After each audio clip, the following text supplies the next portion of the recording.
Yeah, yeah.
I'll come back. Yes. Where did you go? Oh, okay.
should get started.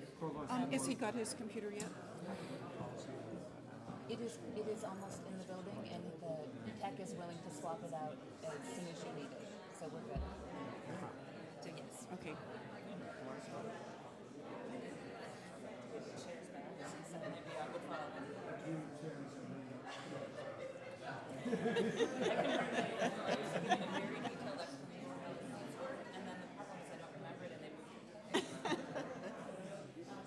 Okay, I think we're going to go back.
Good afternoon, everyone. Welcome to Yale University. My name is Peter Salovey. I'm the president of the university. It's a great pleasure of mine to be able to welcome all of you to campus for the 2014 Gruber Cosmology Prize. I welcome you as Yale's president, but also as the chair of the board of the Gruber Foundation, on which I have served since 2011. That was the year that the foundation was established here at Yale. In just a few years, the Gruber Foundation has integrated with the university in ways that further emphasize excellence of both institutions, and for several years have led up to this moment being the first time we've been able to award Gruber Prizes here in New Haven at Yale University. The planets have aligned. So tomorrow, in conjunction with the prize event, the Foundation and our departments of astronomy and physics will host a conference on cosmology, capitalizing on the presence of so many of you here today. We couldn't be more delighted with this collaboration and with the mutual benefits it brings, and with the opportunity to recognize some of the most distinguished people in the world today working in this field. I now want to present to you the co-founder and president emeritus of the Gruber Foundation, Patricia Gruber, who will say a bit more about the prize and about the foundation. Pat?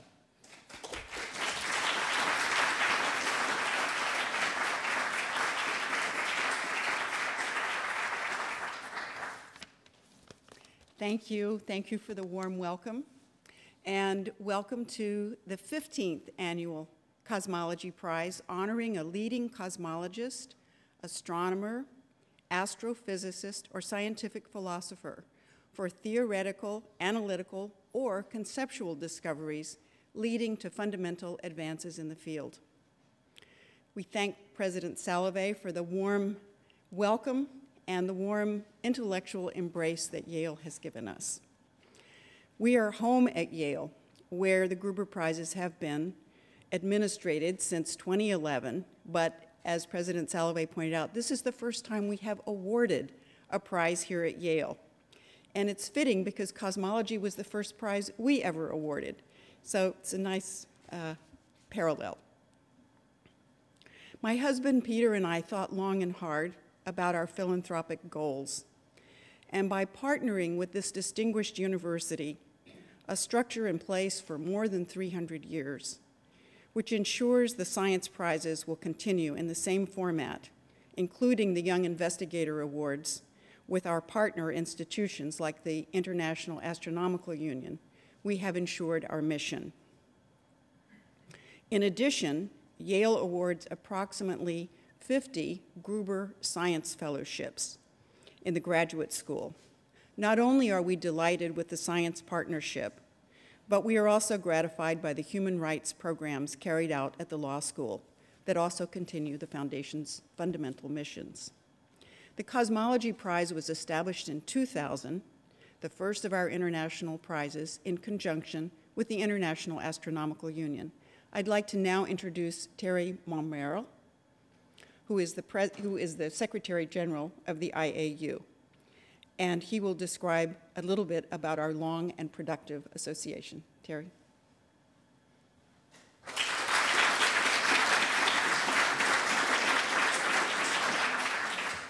Well, thank you very much, Patricia. It is my great pleasure and privilege to be here at Yale and to present briefly our most recent achievement on the collaboration between the IU and the Gruber Foundation. This collaboration rests on two pillars, I would say. One, resting with established science and our distinguished senior astrophysicists who are going to receive the prize today. But I'm more concerned, in a way, by the younger generation, and that is by the award of the fellowship to young astrophysicists. We were very fortunate this year to have a competitive, a very high-level competition between bright scientists from many countries, and our laureate is Lajal. Yes, she's here. And she's from Algeria and already has something of a career. She went to France in Strasbourg for her undergraduate studies, then moved to Belgium in Leuven for her PhD, then started her first postdoc in Denver, USA. And the Gruber Foundation Award allowed her to go to Chile. Actually, she's with us today, Jazia, and she's coming. Please wait, stand up, stand up.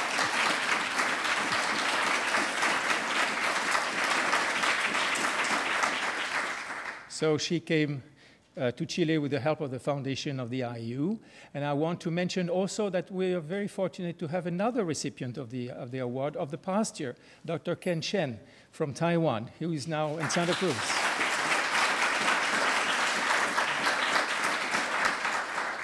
So by all means, the collaboration between the IU and the Gruber Foundation is extremely fruitful.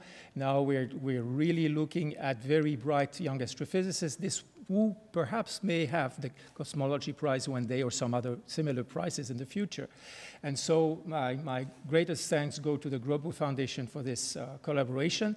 And I hope I will be able to welcome you all next year for the IU General Assembly that is taking place in Honolulu. And as you know, the tradition is that the Cosmology Prize is handed over during the GA. And so I hope to welcome you there. Thank you very much.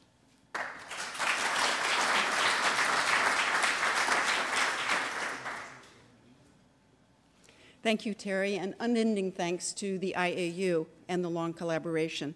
The IAU nominates members of our judging panel, which not only ensures the scientific integrity of the prize, but it also brings gender and geographic diversity to the panel. I would like to acknowledge the vision and leadership of my husband, Peter Gruber, who has been a spark of inspiration and generosity in establishing all the Gruber Prizes. Being Jewish, Peter and his family fled their native Hungary for India during World War II. When the Japanese bombed Calcutta, the family sent the children to safety in the Himalayas, where they studied at a Jesuit school. There, Peter would help Father Darcy in the garden, and as a reward, would get to look through Father Darcy's telescope. It was this experience, in part, that led to an award in cosmology. While Peter's health doesn't allow him to be here with us today, he sends his warmest congratulations to all of today's recipients. His quote about cosmology was that it is the most scientifically rigorous, aesthetically elegant, and poetic of the sciences. We are here today to honor the achievements of Jaan Einasto, Kenneth Freeman, Brent Tully, and in absentia, Sidney Vandenberg, whose son, Peter, will receive the prize on his behalf. They pioneered the Near Field Cosmology by establishing a connection between observations of the nearby universe with the universe on the whole. It is our pleasure to add them to the list of cosmology laureates. The Foundation's prize program, which was established in 2000, currently presents 3 annual $500,000 prizes in the fields of cosmology, genetics, and neuroscience. Each prize recognizes achievements and discoveries that produce fundamental shifts in human knowledge and culture. On October 19th, at the 64th annual meeting of the American Society of Human Genetics in San Diego, the Genetics Prize will be presented to Victor Ambrose, David Balcom, and Gary Rovkin. In November, the Neuroscience Prize will be presented at the 44th annual meeting of the Society for Neuroscience in Washington, D.C., to Tom Jessel. Returning to cosmology, we are proud of an illustrious laureate roster and delighted to be adding these distinguished members today. The 2014 prize recipients were chosen by a distinguished advisory board. All of us at the Foundation appreciate the knowledge, the commitment, and the enthusiasm that these advisors bring to the judging process. We also thank the IAU, who nominates members to this board. I would like to now introduce Owen Gingrich of Harvard University, a special advisor to the prize, who will read the prize citation.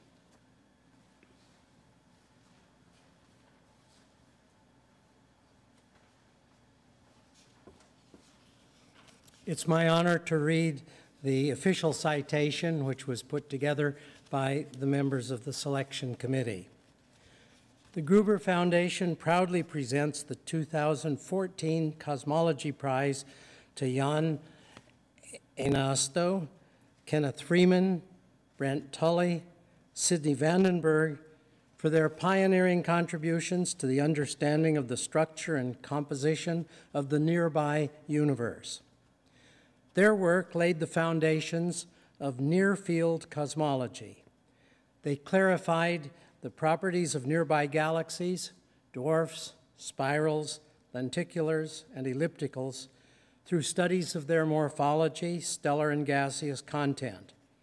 The early recognition of the role of dark matter and of the filamentary clustering of galaxies, together with setting the distance scale of galaxies, was crucial in setting the cosmological context for our current understanding of the evolution of galaxies and large-scale structure.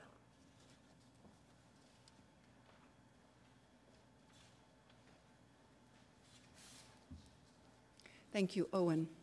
Owen earlier today gave us a tour of very important books in the Beinecke Library here at Yale.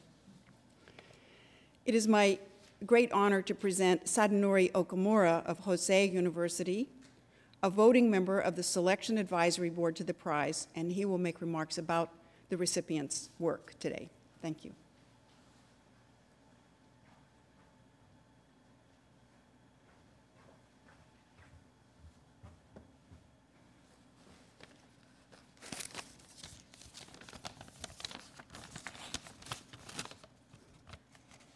It is my great honor to speak in celebration of 4 exceptional astronomers: Jaan Einasto, Kenneth Freeman, Brent Tully, and Sidney Vandenberg, recipients of the Gruber Prize 2014 in cosmology.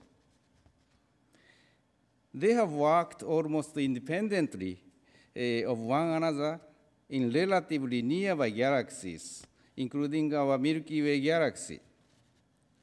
However, their work collectively laid the foundation of Near Field Cosmology, one of the 2 alternative approaches in cosmology. Jaan Einasto has been at Tartu Observatory, Estonia, He pointed out in 1974 that giant galaxies have massive and extended coronas of unknown origin. This is an important early recognition of dark matter in the universe.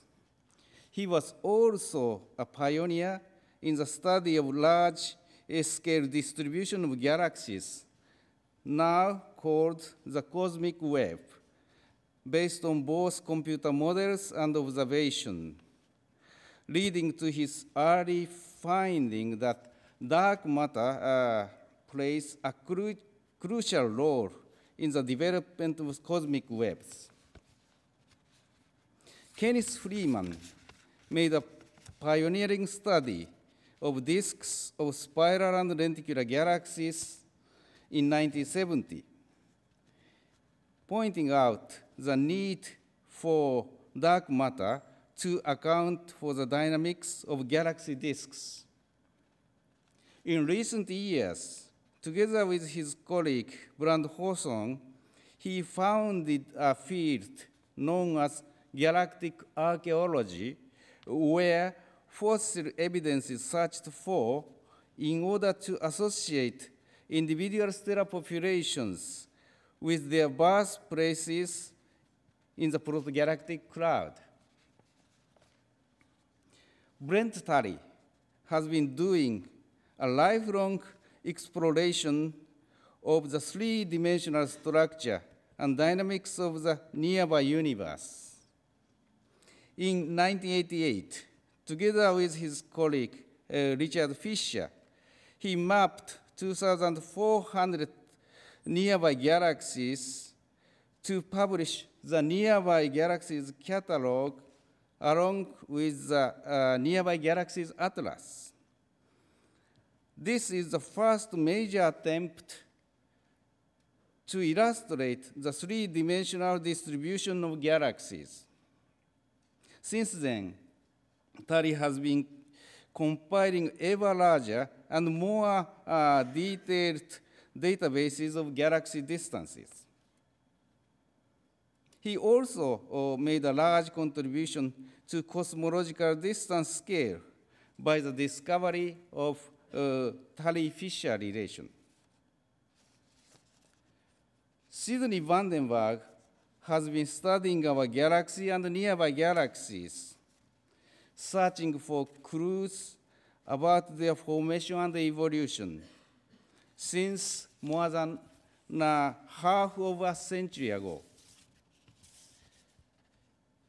His research interests are very wide, including variable stars, star clusters, supernovae and supernova remnants, local group dwarf galaxies, clusters of galaxies, and morphological classification of galaxies.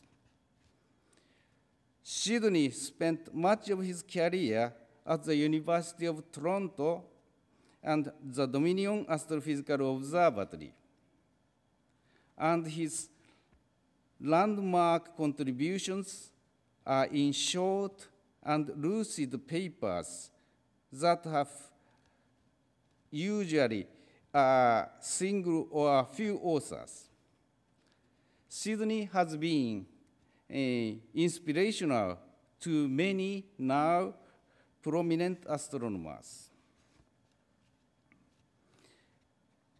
The vision these four astronomers collectively seek is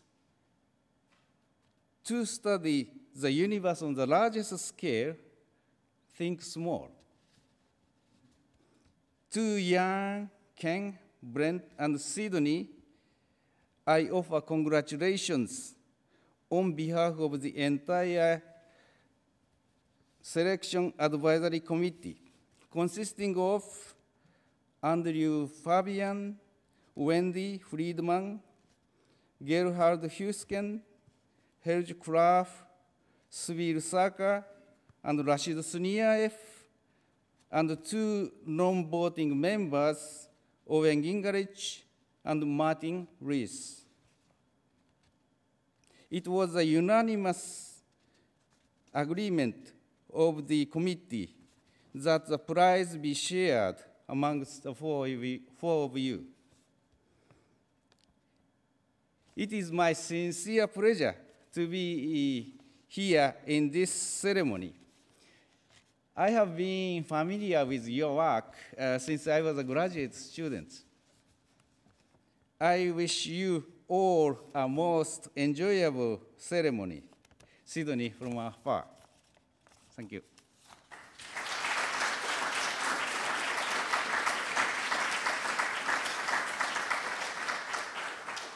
Okay, now Jaan Einasto, Kenneth Freeman, Brent Tully, and for his father, Peter Vandenberg, please come forward to receive the prize.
My thank goes first to Patricia and Peter Gruber, who started the foundation and created the Cosmology Prize, a prize of the science, which they called the most emotional.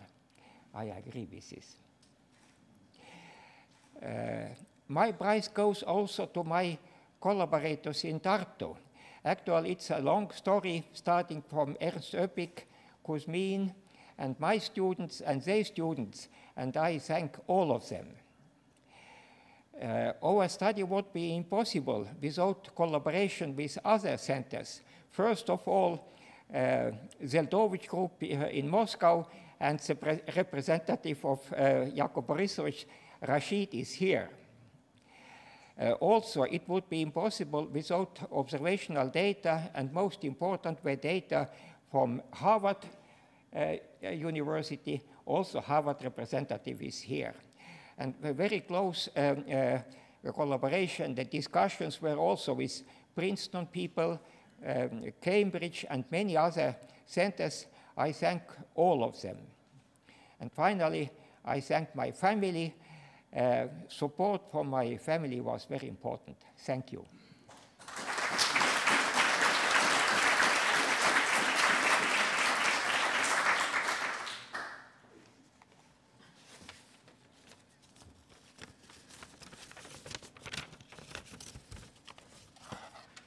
Patricia Gruber and President Salovey and distinguished guests, I'm greatly honored to be sharing the 2014 Gruber Cosmology Prize with my three colleagues. Thank you.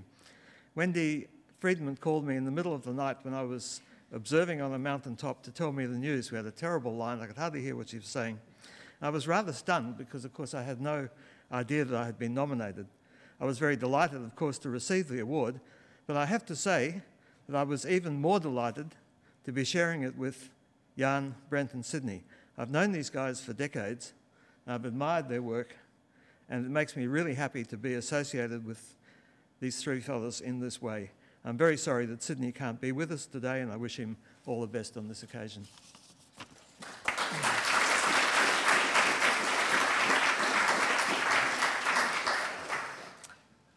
Well, since Ken told about how he was told about the prize, I'll have to say how I was appraised to the prize. It was 4 o'clock in the morning, and I was totally asleep, and the phone rang, and there was a gentleman on the phone who said that Wendy Freedman wants to talk to me. And I said, "Do you know what time it is? It's 4 in the morning. Can't this wait till the morning?" And I hung up. A few minutes later, the phone rang again. And this gentleman said, "Wendy really thinks you'd like to talk to her. It's good news." All right, put her on. So that's really to say that this was totally unexpected.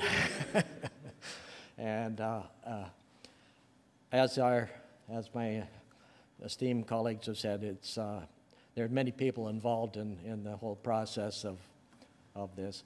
I spend 90% of my time, I think, in my life alone, and it's maybe because of that opportunity for reflection and being alone that I can owe some of my success. The last little while has been quite amazing to me because 2 weeks ago I got the Bargh Prize. I was in Armenia, and I was presented this by the president of Armenia.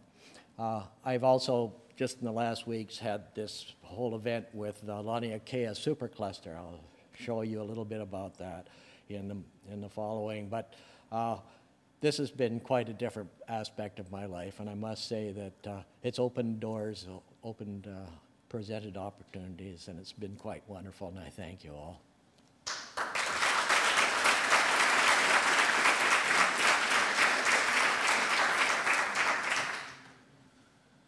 Dr. Okamura told you that my father's been working in this field for half a century, but his life as an astronomer really began as a small child. He tried to take a stick and couldn't hit the moon. When he was 5 years old, his grandmother bought him a telescope. And since that day, I think he's always known what he wanted to do, and he's been lucky enough to be able to do it.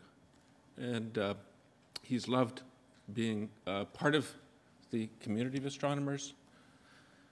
He's very grateful to the foundation and for the people who chose him for this award. And he's sorry he can't be here. I'm glad I could be here to accept the award on his behalf.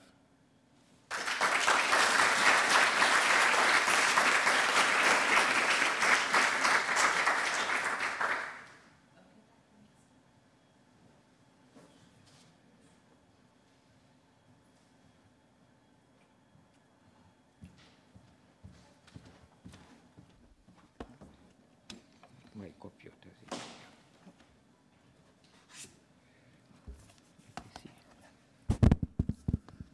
Yeah.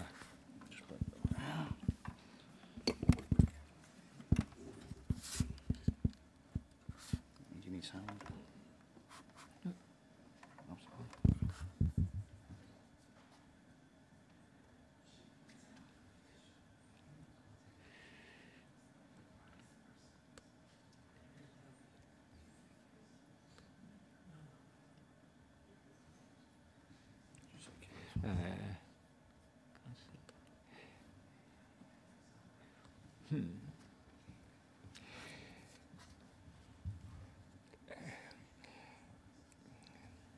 Dear Patricia, Rector university, dear friends. In this short talk, I would like to speak a little bit on my own way to this near-field cosmology. When I started, then it seems that everything is more or less clear, and we have a very beautiful picture of the universe. Only a few little things which people didn't understand. And one of these was the comma cluster mass paradox and galaxy rotation curves. But for some reason, this observation didn't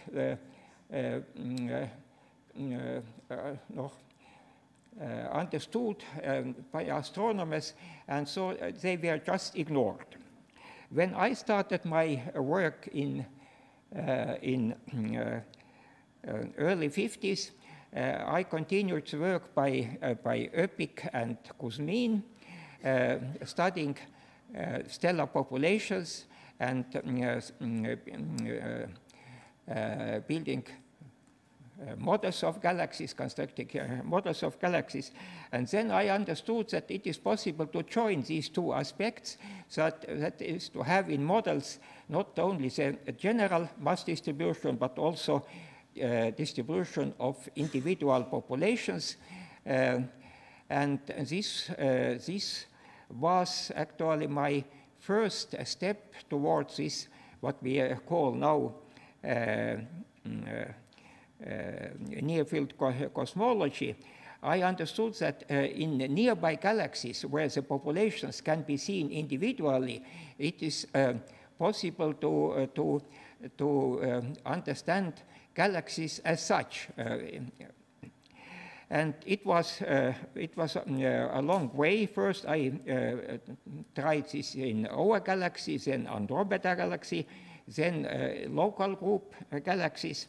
Most difficult problem was to find mass to luminosity ratios for individual populations, and in order to do this, it was necessary to build an evolution model of populations. And then I found that it is impossible to represent galaxies by known stellar populations. Something is still over, and the only way to go out of this difficulty is to assume that there exists a completely new population, what we called corona, because it is not halo.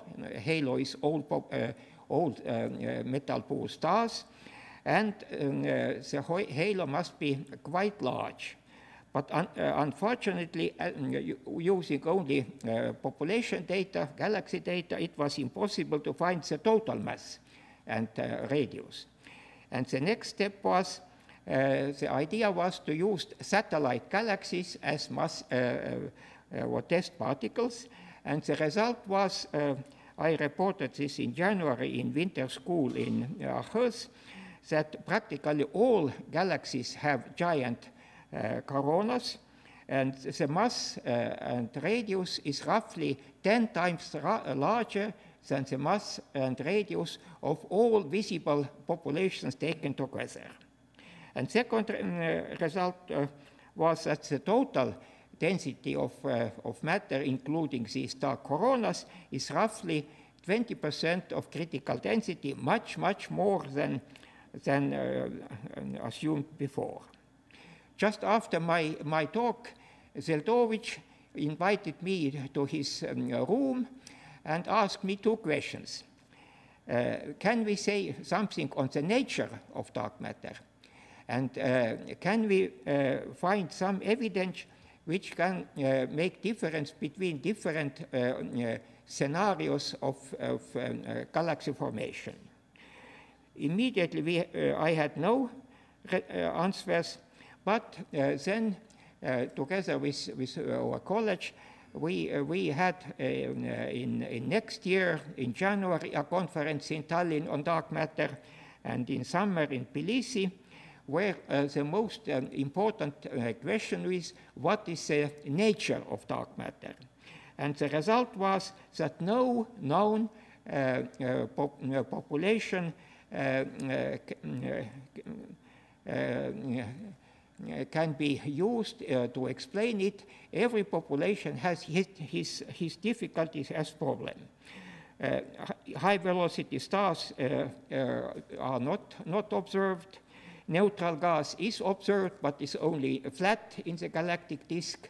Hot gas is observed in clusters, but the mass is insufficient, roughly a factor of 10 smaller. Even neutrinos were considered, but then Zeldovich students very quickly realized that from neutrinos we can make coronas of clusters.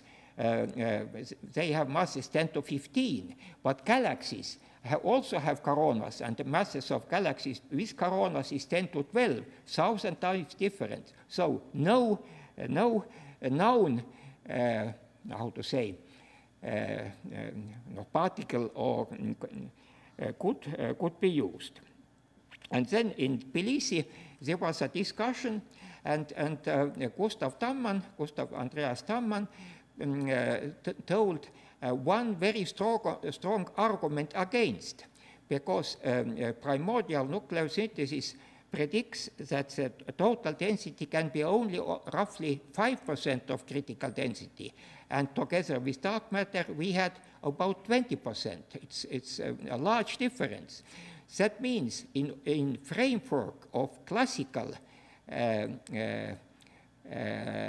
cosmology paradigm, dark matter is impossible. And if it is, this means that the classical paradigm must be changed. And this happened roughly 10 years later when the cold dark matter hypothesis was suggested. Now to the second Zeldovich question. Initially, we had no idea how to answer, but then I remembered our previous result of the study of stellar populations. Stellar populations evolve very slowly, and they have memory. And if galaxies, we knew that galaxies have random motions of the order of say 100 kilometers a second or so.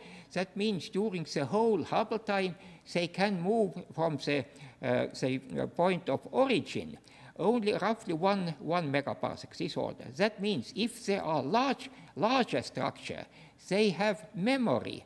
They remember what happened before. And this is seen here in the right picture.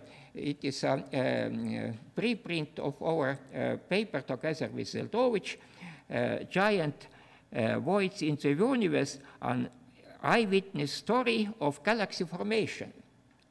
This was our second step towards what we call now near field cosmology. We understood that large-scale structure remembers how it was formed. This means that we needed information not only on small areas on sky, but over the whole sky. And then we started collect data using galaxies, clusters, both Vicky, Abel, then active galaxies, and put this all together. And this was discussed. This is the second scenario. Jim, do you remember your face? It was in Tallinn Conference 77. And this scenario is slightly different. So initially, we thought that there is a fight between two scenarios. But actually, it was not. First picture of the structure, three-dimensional structure in Tallinn was shown by Brent, who is now here. It is a local supercluster, and it has filamentary structure. And in between these filaments, it is nothing, empty. Some other people discussed other superclusters. In our study, we considered the whole northern hemisphere, and we see here the several superclusters. They have filamentary structure. They are joined by small galaxy filaments, and in between is also it is empty, and this what we call it now, it is cosmic web. At this time we called it just supercluster wide network, and quite soon it was understood that properties of this network, of this web, they depend on properties of dark matter, because dark matter is just a dominant population in the universe. Initial assumption was that they are neutrinos, but this difficulty I already mentioned was very serious, and then cold dark matter was suggested. And to the end, actually, the end result was that both previous scenarios, Seldovich pancake and Peebles hierarchical clustering, both are in work, only in different regime. First, gas collapses to pancakes or filaments, and later clustering starts. So both were right.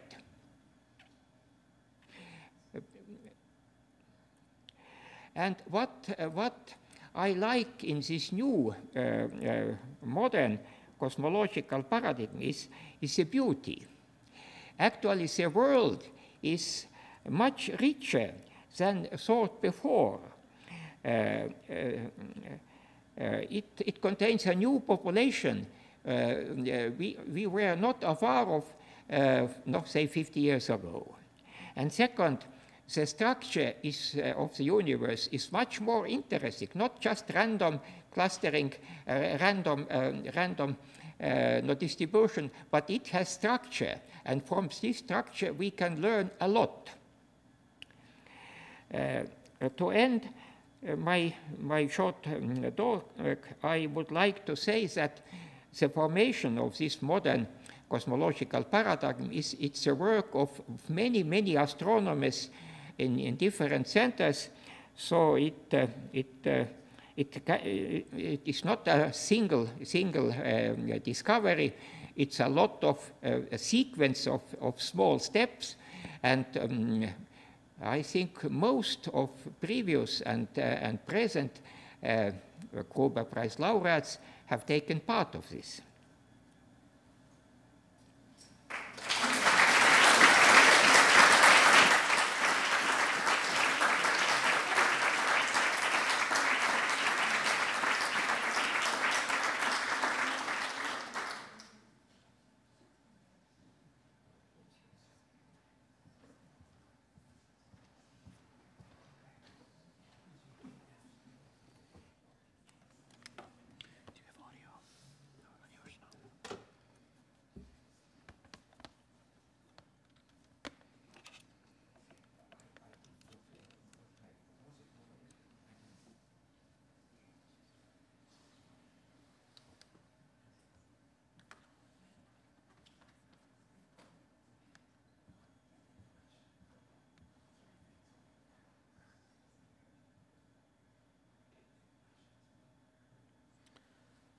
Well, it's a great pleasure to be here to give this short talk. This one is about using chemical techniques to learn about the evolution of the galaxy, and it's something that's actually happening right now.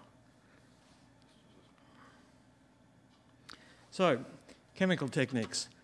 What we use is the element abundances in stars. And most of the chemical elements, I think you probably know, are actually synthesized in stars. And when the stars died, some of the elements are returned to the interstellar gas, so the element abundances in the interstellar gas are increased, and successive generations of star formation go on, and we're probably up to about 1,000 generations of star formation. All the time, the chemical properties of the gas are evolving. So the stars form from this gas, and the chemical composition at the surface of a star now reflects the composition of the gas from which the star formed. And once a star is formed, although its interior composition is changing all the time because of nuclear reactions, its surface composition, which is what we see, does not change significantly as the star, ages, except for some of the elements lighter than magnesium. The light of a star contains a lot of information about its chemical composition. So what we do to measure this, we pass the starlight from the telescope through a spectrograph that disperses the light.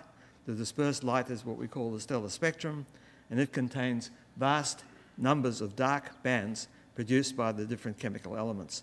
And from these spectra, we can measure the abundances of 30 or more of the chemical elements at the surfaces of the star.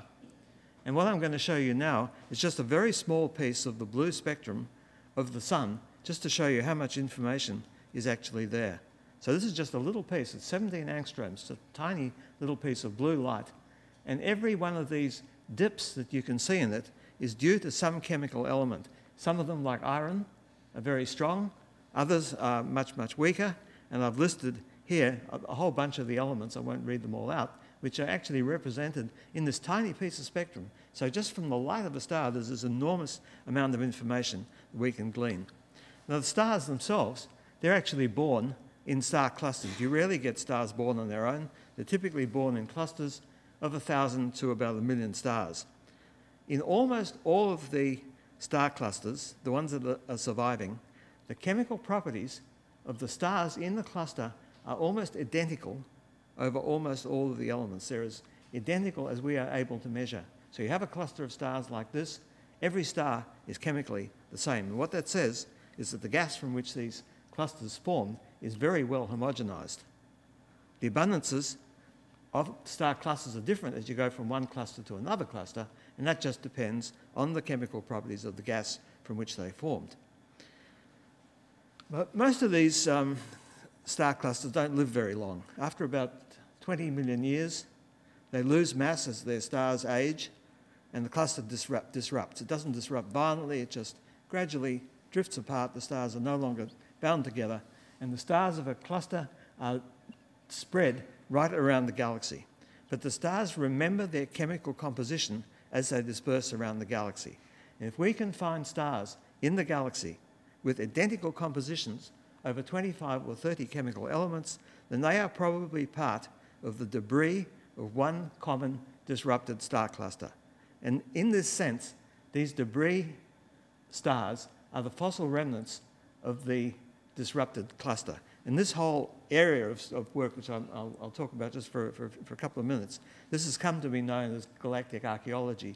It probably should be called galactic paleontology because of the fossil nature of it. But we're using these remnant fossils to try and trace the evolution of the galaxy.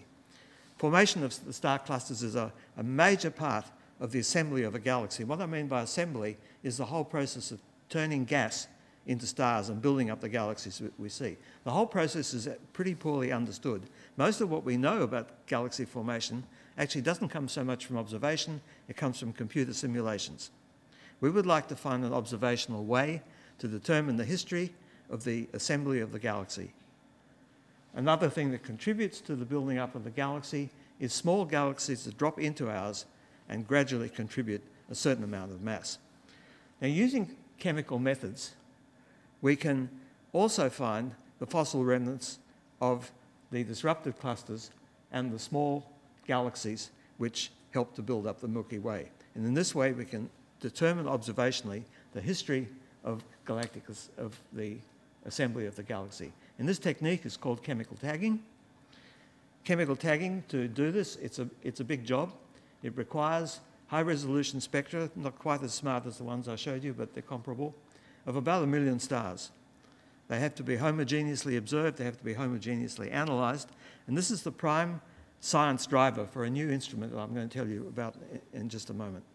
So in summary so far, just to summarise what I've been trying to say, star clusters are the main way in which stars form and build up the disk of our galaxy. The star clusters individually are chemically homogeneous.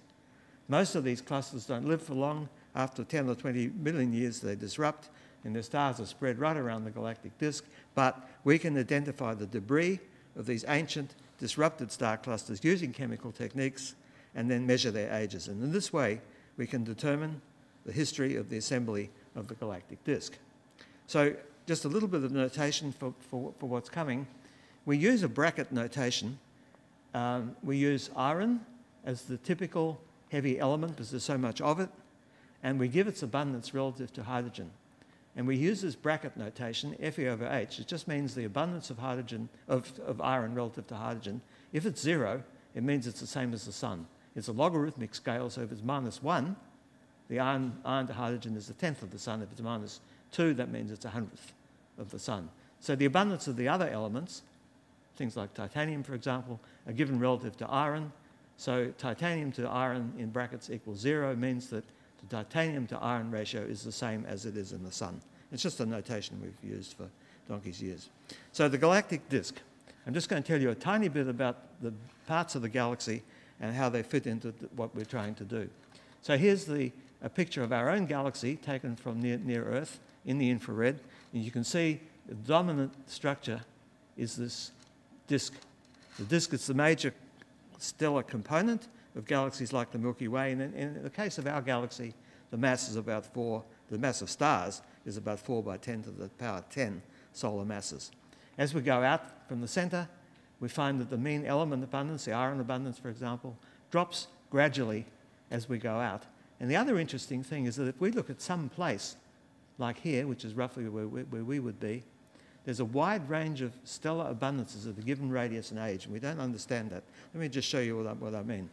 This picture here just shows you radius in the galaxy against the iron abundance. And it's the average for a class of young stars called Cepheids. They're very good tracers. The sun, I can't quite see where the sun is, but I think the sun is about here. So it should be pretty much 0 where we are. And you can see how as we go out in radius in the galaxy, the abundance drops. Now we are sitting more or less where this red circle is. And what this picture shows you is how the iron abundance is distributed for stars of different ages. And let's look at middle-aged stars, stars that are about 5 billion years old. The errors of measurement here are actually quite small.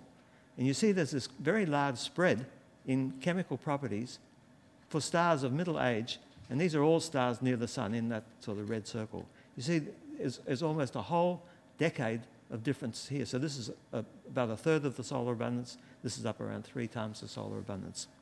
Now, the big puzzle that we're trying to come to grips with now, where do these stars that are so metal-rich near the sun, where do they come from? Stars are not being made, young stars now are not as metal-rich as these ones. And the belief is that these stars have migrated out into the solar area from this metal-rich part of the galactic disk right in here. The process we don't understand very well. It's called radial migration. It's a big issue in galactic archaeology now. We don't know how important it is. I can tell you that this is something we can measure how important it is using chemical tagging techniques. I can't go into the details. There's another component I want to mention that's also part of our archaeological enterprise here, is another disk component. Here's a picture of a galaxy, and you can see the thin disk. Now this is the same galaxy, the same picture, but just the different sort of stretch. And you can see that the disk has now gotten a lot thicker in this direction. And that's the thick disk. Most of you can't see this thick disk. Now we've got one of these in our own galaxy. And these again are stars near the sun. These stars here belong to the thick disk and these ones belong to the thin disk. This is their iron abundance. So these are stars like the sun. These are stars perhaps like 1/10 of the sun. But the interesting thing is when you look at the abundance of other elements relative to iron, we see that particularly a class of elements called alpha elements are much richer in this thick disk than they are in this thin disk.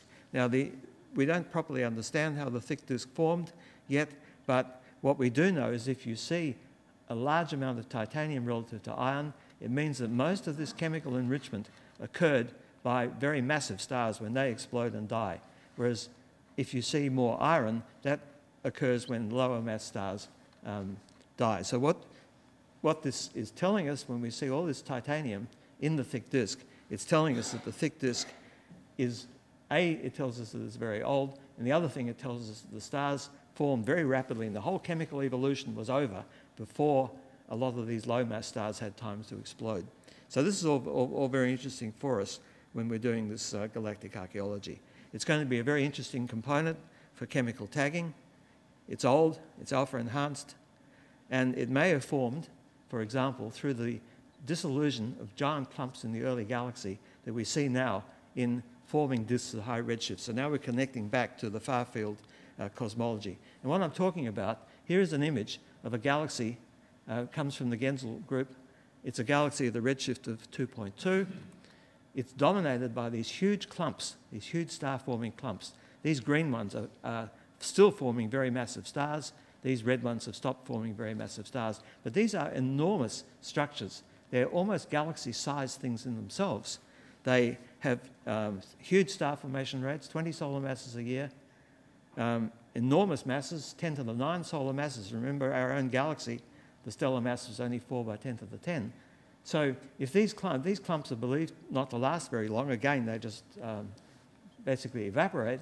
And if these clumps, in the end, form the thick disk, as various people have suggested, then it means that the thick disk would have formed from a relatively small number of these huge clumps. If that's the case, that's going to be very easy for us to tell using these chemical tagging techniques. So a major goal of the whole chemical tagging process is to try and identify how important mergers and accretion events were relative to just the quiescent formation of star clusters. The cold dark matter simulations that Jaan mentioned, they predict a high level of merger activity, and that conflicts with some of the observed properties of disk galaxies. So using chemical tagging techniques, we try to find the debris of groups of stars that are now spread right around the galaxy that were associated at birth, either because they were born together in a single galactic star formation event like a cluster, or because they came from a common accreted galaxy that fell in. So I'm just going to close with a few words about this new instrument that we've built to do this. It's called Hermes. It's a high-resolution, fibre-fed, multi-object spectrometer on the 4-metre telescope in Australia. And its particular thing is that we can acquire spectra of about 400 stars at once. And that makes it possible to do an enormous survey involving 1 million stars. The spectral resolution, if you're into this stuff, is high, and that's high enough to do this sort of chemical study. And the main driver of building this thing was to do what a survey called the Galar survey. If you've been in Australia, you know a galah is a pink and grey bird, but galah just means galactic archaeology with Hermes. So chemical tagging is the real driver here. So we started using this instrument on the AET to measure the chemical properties of 1 million stars. We've already done, in fact, it's more like 70,000 now. And the goal is to use these chemical tagging techniques to try and recognise the debris of disrupted star clusters, and then we'll use those fossils to trace the assembly history of the galaxy. And I just want to mention one more thing, and that is the synergy that a project like this has with a wonderful European space mission called Gaia. Gaia has been launched several months ago. What Gaia does, it measures extremely precise positions, motions on the sky, and just triangulation, parallax distances. Gaia will measure distances for all of the stars that we are doing with the Hermes instrument. It'll measure distances to about 2% in the end. If these numbers mean anything to you, these are very, very, very precise numbers. It's in fact 1% distance errors for most of our stars. Very accurate transverse motions. And what that will let us do, in combination with the chemical work, it'll give us accurate transverse velocities for all of the stars in the Hermes sample, accurate distances at a level that we've never had such precise distances before, accurate distances for all of the survey stars, and that'll let us check that the stars that we chemically tag as having a common birth really do have the same age. So this is what we're doing now in this field of galactic archaeology. Thank you.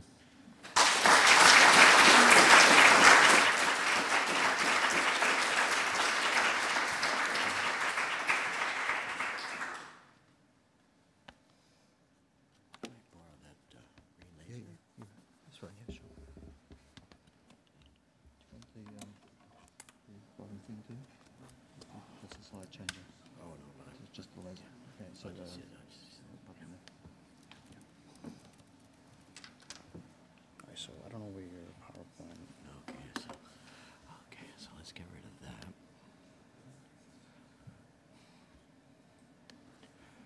Let's get a meeting from right here. I'll bring it up. Yes.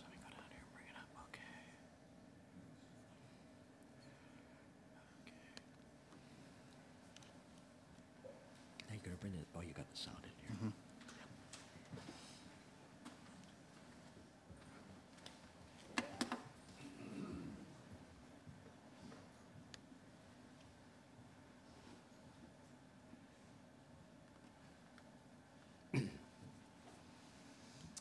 So,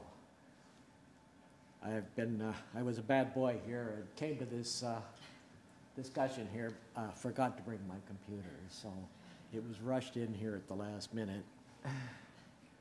So I would like to thank a bunch of people that some of whom I've remembered on this slide here.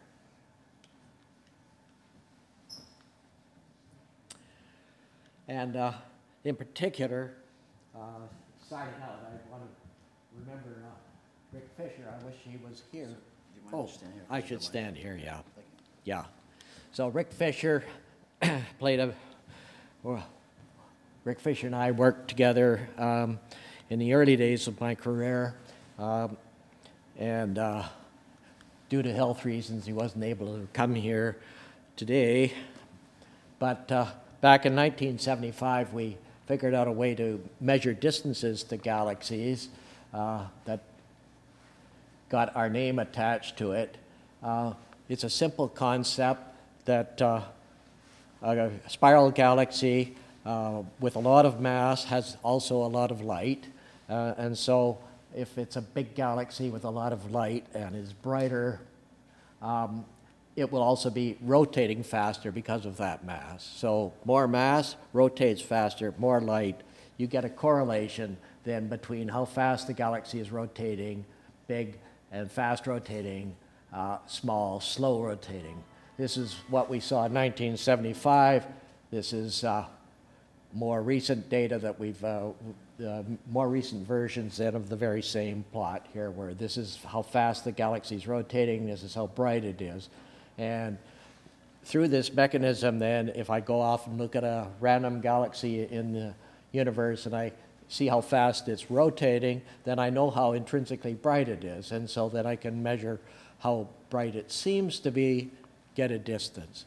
So that then is a way that we got distances to many galaxies. I'll just make a comment here that probably the other people in the room that are researchers know very well. There's probably a poor correlation between what others seem to think are important work and what we think ourselves are important work. And I just really wanted to mention here what I personally considered to be the work that gave me the most pleasure. And only it wasn't so recognized by the rest of the world here, because this is citation counts for various publications I've had, and so my paper that I really think was the one that I really liked the best is number 75 in terms of citations. That's this paper here. And I'm not even the first author. Ed Shea is the first author, and he's back here at the back of the room. But I learned more with this paper than I've ever learned with any other paper that I've been involved with. And we really anticipated a lot of things in this paper in 1984. There were some things happening at the same time. It was to do with the angular momentum content of galaxies, how galaxies grow, how when they fall into clusters, there's tidal locking mechanisms that have been really anticipated or flushed out more recently with all the simulations that are done. But a lot of the concepts were here. Also galaxy starvation when galaxies fall into clusters. Well, one of the main things I've been doing in my career is mapping the distribution of galaxies. Well, I should stand back here, shouldn't I? I've been mapping galaxies then over my career, and just to show you that it really does go a long way back, here's a cartoon that was made of me by a colleague back early in my career. he caught another glimpse of me here.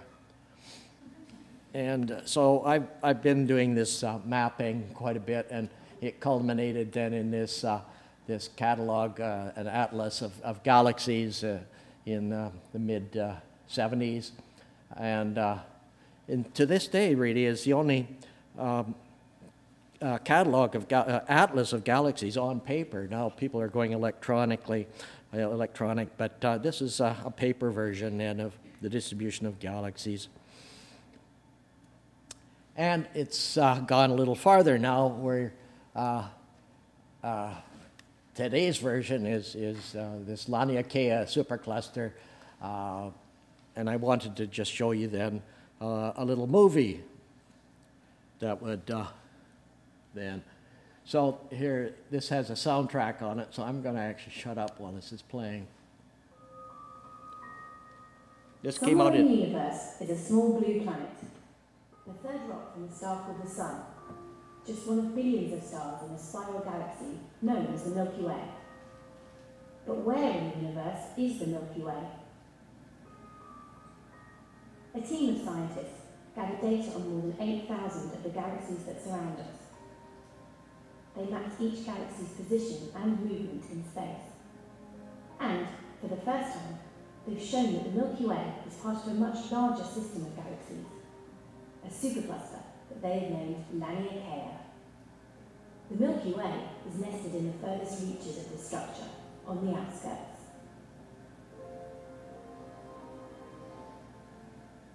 The entire universe can be seen as an intricate network of galaxies, a cosmic web. Some areas are almost empty, dark voids. Others are densely packed with galaxies in regions known as superclusters. Superclusters are the biggest structures found in the universe, but scientists have struggled to define where one ends and another begins. To map our home supercluster, a team led by Brent Tully at the University of Hawaii studied the motions of the galaxies around us in unprecedented detail. Even though the entire universe is expanding rapidly, gravity is also at work, pulling against this acceleration. By discounting cosmic expansion, the team worked out which galaxies are being pulled towards us, shown in blue, and which are being pulled away, shown in red. This enabled them to create a map of cosmic flows, the paths that galaxies migrate along, tugged at a tiny pace by the force of gravity. Using this motion, they came up with a new way to map the distribution of matter in the universe. Delving into our home supercluster, you can see that most galaxies are being pulled towards a dense centre. This is known as the Great Attractor. Our galaxy is among those sliding towards this patch of space, which dominates our region of the universe. Let's take a different view. Each circle represents a galaxy. Again, we can see most galaxies being pulled towards the Great Attractor, in the direction of the arrows. Between the Great Attractor and us, the Milky Way, there's a relatively empty area, a blue void. And next to us is Bergh, a large and dense cluster whose bright galaxies have been observed from Earth for centuries. Until now, astronomers grouped us, the Milky Way and its surrounding galaxies, with Bergh and nearly 100 other clusters in a supercluster that stretches 100 million light-years across. But using this new technique, we can see that this is just the tip of the iceberg. This cluster of clusters is merely an appendage of a much larger supercluster, more than 100 times bigger and more massive. But how did the team know how to redraw the boundaries of this cosmic map? Here's our supercluster in black, and a neighbouring structure, Perseus Pisces, in red. Scientists define the boundary as the points where the flows of galaxies diverge, like water dividing at a watershed. This is where neighbouring structures shear apart. This is the first clear definition of a supercluster. Laniakea means immeasurable heaven in Hawaiian, a fitting name for the vast community of galaxies that we are a part of. So now we know that on the edge of a supercluster called Laniakea, in a galaxy called the Milky Way, around a star we call the Sun, there is a small blue planet, our home.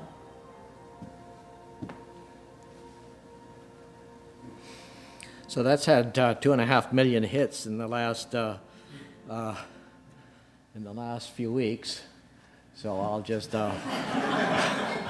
wind up here. Whoops.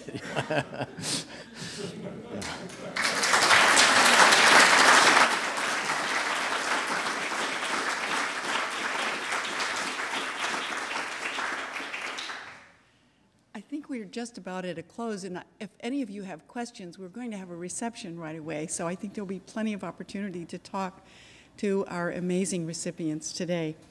So I want to thank all of our recipients, Professor Einasto, Freeman, and Tully, and congratulations again.